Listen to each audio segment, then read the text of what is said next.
नमस्कार, मैं मुरलीधर त्रिपाठी एक बार फिर आपके सामने उपस्थित हूँ। नमस्कार।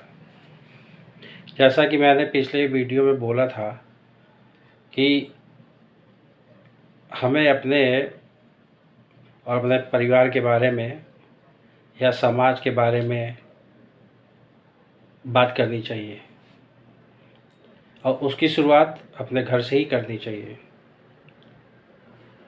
भारत हमारा तभी विकसित या सुरक्षित रह सकता है जब हमारा परिवार सुरक्षित हो, और अगर हमारा परिवार सुरक्षित है तो हमारा समाज सुरक्षित है।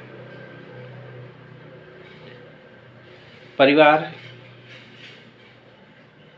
जो है माता पिता, भाई बहन, बच्चों से मिलकर जो बनता है उसके विषय में है। परिवार में जो सबसे महत्वपूर्ण व्यक्ति होता है, अगर संयुक्त परिवार है, दादा दादी से शुरुआत करते हैं। दादा दादी, उनके बच्चे, बहुएं, पोते पोतियाँ, नाती पोते आदि। तो सर्वप्रथम हम बात करते हैं परिवार के विषय में। परिवार हमारा संयुक्त परिवार तभी सुरक्षित और प्रेममयी होगा जब हम उसके प्रति विश्वास रखें और वो हमारे प्रति विश्वास बनाए रखें। और ये तभी संभव है कि जब हम एक दूसरे से प्रेम होगा, सम्मान देंगे एक दूसरे को। आइए शुरुआत करते हैं दादी और दादा से। सर्वप्रथम जो सबसे बड़े बुजुर्ग हैं, दादा। दादा का जो पहले के जो दादा थे, आज से 30-40 साल पहले, वो दादा ही थे जो उस वक्त जो उनसे हो सकता था, घर के कामकाज से संतुष्ट होकर के जो भी अपने परिवार में जो वो उस समय होता था वो बता सकते थे। उस वक्त के दादा दादी, दादा अपने काम से आए, जो परिस्थितियाँ रहीं, जो घर में परिस्थितियाँ रहीं, उसके अनुसार उन्होंने अपने बच्चों को ज़्यादा कुछ सिखा तो नहीं पाए, क्योंकि वो इतने खुद ही उलझनों में थे कि वो अपने बच्चों को या अपने नाती पोते या फिर यूँ कहिए कि पोतों को क्या समझाते। परिस्थितियाँ अनुकूल नहीं थी इस वजह से। वो समय बीत चुका है।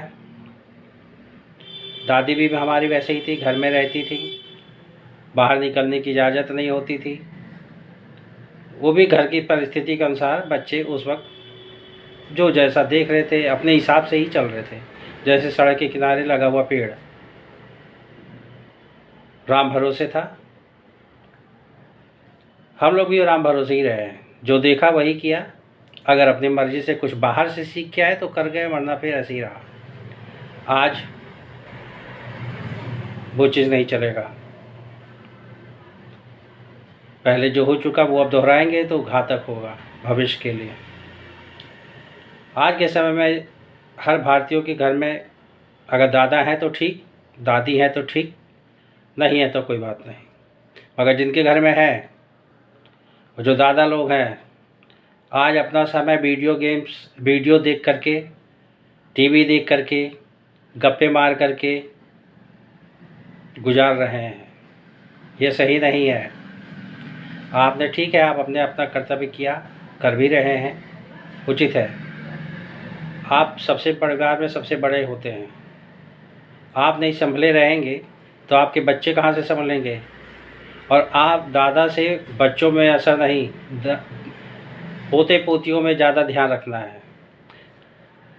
दादा के बाद बेटा तो अपनी कमाई करने के लिए, परिवार संभालने के लिए वो बाहर फील्ड में चला जाता है। जो आपका समय बचता है, जो आप लोग करोगे वही पोता या नाती करेंगे। अब ये आपको देखना है कि आप कैसे क्या काम करते हो। जो आप करोगे, जो उस बच्चे के माता पिता करेंगे, वही वो बच्चा करेगा। दादा का क्या कर्तव्य है? अगर बच्चे 12 या 15 साल से ऊपर हैं तब तो आप कुछ नहीं कर सकते, क्योंकि वो आपके हाथ से तो निकल गए। वो उनका अपना जीवन है। बच्चे बड़े हो जाते हैं, अपनी यारी दोस्ती में चले जाते हैं। लेकिन जिसके घर में दादा दादी या जिनके घर में नया मेहमान आने वाला है,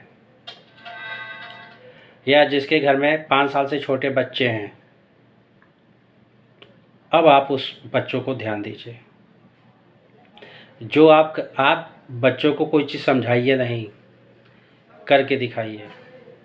आप उन बच्चों से खाली पढ़ाई के लिए तो कह सकते हो, मगर 5 साल से बच्चे पढ़ाई में मन एकदम नहीं लगाएंगे। वो खेल कूद में उनका ज़्यादा मन लगेगा, टीवी वीडियो ये सब देखने में, मोबाइल देखने में। आप मोबाइल देखेंगे तो बच्चे ज़रूर देखेंगे, आप टीवी देखोगे तो बच्चे भी देखेंगे, आप जो खाओगे वो खाएंगे। इस पे ध्यान देना है। अगर आप दादा दादी हैं और अपने नाती पोतों का भविष्य उज्जवल करना चाहते हैं, तो आप उनके सामने कोई चीज़ उनसे ये ना कहिए कि ये करो, या ज़बरदस्ती कोई काम नहीं करवाना है। बच्चे नाजुक हैं, मारपीट से आप काम लेना तो सही नहीं है। क्या मारेंगे उनको, 5 साल के बच्चों को? हाँ, टाइट किया जा सकता है, बोल के, डरा के, मार के नहीं।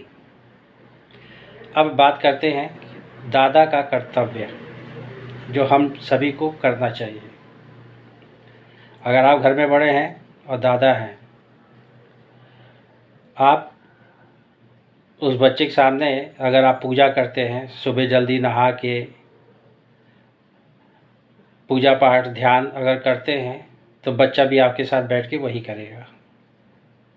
अगर आप समय पे भोजन करते हैं, सही से भोजन करते हैं, साफ वस्त्र पहनते ही होंगे, ऐसी बात नहीं कि कोई नहीं पहनता, तो जो भी आप करोगे बच्चे वही आपको देख के करेंगे।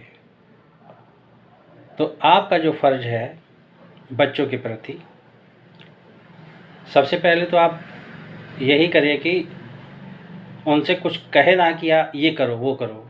आप बस खाली खुद करते जाइए या करवाते जाइए, बच्चा अपने आप करता शुरू कर देगा। 5 साल के बच्चे खेल में ज़्यादा माहिर होते हैं, खेलेंगे ही वो उनका काम है। उनको हम दूसरे रास्ते नहीं ला सकते, उन्हीं के रास्ते पे ही जाके हम उनको सब कुछ सिखा सकते हैं। अब हमारे ऊपर निर्भर है, हम दादा दादियों के ऊपर निर्भर है कि आप क्या कर सकते हो। एक बात और, आपको कुछ और भी चीज़ों का ध्यान रखना होगा। नई बहू है, आने वाली है या आ चुकी है, अगर जल्दी शादी हुई है तो बड़े धैर्य के साथ आपको रहना होगा।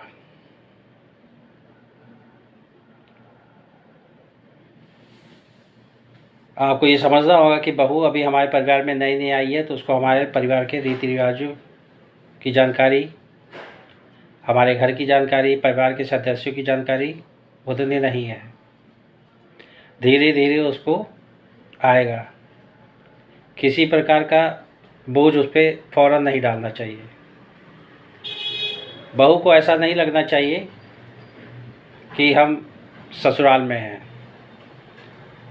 अपना घर छोड़ के यहाँ आती है, तो हमारा ये कर्तव्य है कि बहू को कोई ऐसी भावना ना पैदा होने दे कि वो यहाँ को अपना घर ना समझे। हो सकता है समझने में कुछ समय लगेगा ही। जो बेटी 20-22 साल अपने घर में रही हो, अचानक दूसरे के घर में जाएगी तो वो भावना नहीं जागृत कर पाएगी, वो मेहमाने लगेगा उसको। जैसे हम लोग भी किसी के घर में जाएंगे तो मेहमान ही रहते हैं ना, भले वो हमारा सगा भाई ही क्यों ना हो। हमें मालूम है वो मुझे कुछ नहीं कहेगा, मैं जैसे मर जाऊँ वैसे बैठूँ, मगर फिर भी पिता के घर और भाई के घर में फिर भी फ़र्क है। सुविधाएं मिल सकती हैं, मगर हम कोई चीज़ तभी प्राप्त करें जब हमें ज़रूरत हो। अपने आप जा कर के नहीं उठा सकते। पिता का घर है तो हम अपनी मर्ज़ी से कर सकते थे, मगर जहाँ छोटे भाई हैं, बड़े भाई हैं, थोड़ा बहुत ध्यान रखना पड़ता है हम लोगों को।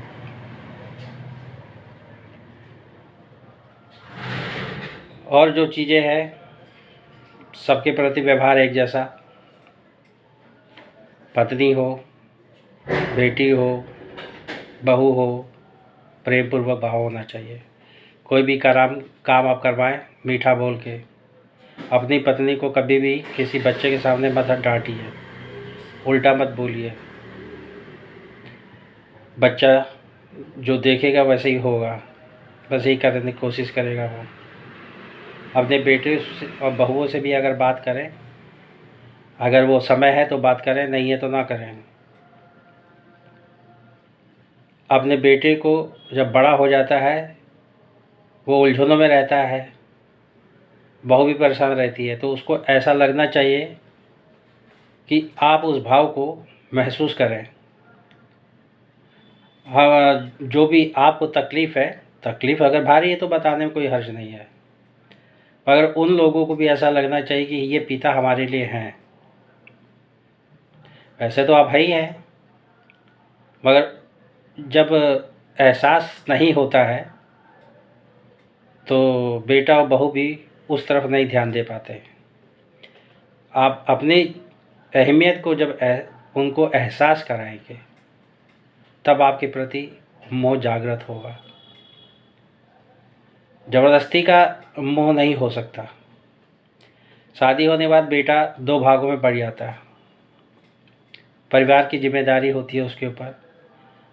फर्स्ट पत्नी को ही ध्यान देता है और देना ही चाहिए, ये हमको पता होना चाहिए। बाद में हम हैं, उसकी पत्नी को दिक्कत होगा तो वो ज़्यादा परेशान होगा, माता पिता को भी होगा तो भी ज़्यादा परेशान होगा। इसलिए हमारा कर्तव्य है कि जो हमसे हो सकता है वो हम करें, मगर वादा कभी किसी से मत करिए कि हम तुम्हारे लिए ये कर देंगे, वो कर देंगे। अगर समय पे आप नहीं कर पाए तो बुराई पैदा होगी। कोशिश ये करिए कि किसी के प्रति बुराई ना होने पाए। मतभेद बेटा बहू के बीच में, बेटा बहू और आपके बीच में नहीं होना चाहिए। जितना हो सके, अगर आप खाली हैं तो आप उनके बच्चों को पढ़ाइए, अच्छी बातें सिखाइए, पूजा पाठ सिखाइए, अपने धर्म के बारे में बताइए। ये आपका कर्तव्य है। बेटा बहू तो बिजी हैं, स्कूल भेज देंगे। अगर आप खाली हैं, कोई काम नहीं कर रही हैं, तो बच्चों को टहला सकते हैं, पढ़ाइए उनको। धार्मिक भावनाएं जागृत करना, धार्मिक शिक्षा देना, अच्छे बर्ताव लाना, दूसरों से अच्छे बर्ताव सिखाना, यह आपका कर्तव्य है। पहले आप अपना काम करते रहिए। आपको देखे पोता नाती वो सब जब सीखेंगे तो माता पिता के ऊपर भी असर पड़ता है कि हाँ, हमारे बाबा या हमारे पिताजी कुछ ऐसा काम कर रहे हैं। और जब ऐसा काम होगा तभी वो आपके प्रति भी मोह जागृत हो सकता है। मगर एक बात वो भी है कि किसी को इतना भी मोह जागृत मत कर दीजिए कि जब हमारे प्राण निकले तो बच्चे रह ना पाए। एक दिन जाना ऊपर सबको है। मोह भी उतना नहीं होना चाहिए कि एक दिन जब प्राण किसी के हम लोगों के निकले तो छटपटाहट हो। ये हमें बताना है कि अगर हम आए हैं तो जाएंगे ज़रूर, मेहमान हैं हम। बस आज इतना ही। अगली बार जब मुलाकात होगी तो दादी के लिए होगी। अभी के लिए इतना ही। नमस्कार।